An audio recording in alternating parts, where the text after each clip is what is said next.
আসসালামু আলাইকুম রহমতুল্লাহ। সম্মানিত শুধুই আমি রিকোয়েস্ট করব আপনারা শেয়ার করে দিবেন, যাতে করে আপনাদের অন্যান্য ফেসবুক বন্ধুরা আজকাল এই আলোচনাটি থেকে উপকৃত হতে পারে। আমরা আজকে কুরবানি নিয়ে কিছু কথা শেয়ার করবার চেষ্টা করব ইনশাআল্লাহ।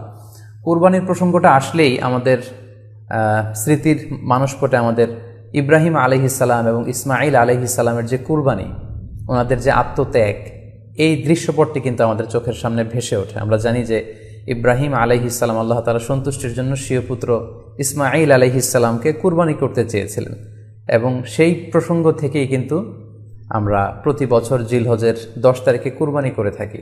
এবং এই দৃশ্যটি আল্লাহ তাআলার কাছে এতই ভালো লেগেছিল, এই আত্মত্যাগের দৃশ্যকে আল্লাহ তাআলা স্মরণীয় করে রাখবার জন্য কিয়ামত পর্যন্ত সব বিশ্বাসীদের জন্য এই জিলহজের একই টাইমে, জিলহজের 10 তারিখে কুরবানি করাটাকে আল্লাহ তাআলা আমাদের উপর অবধারিত করে দিয়েছেন। এই বিষয়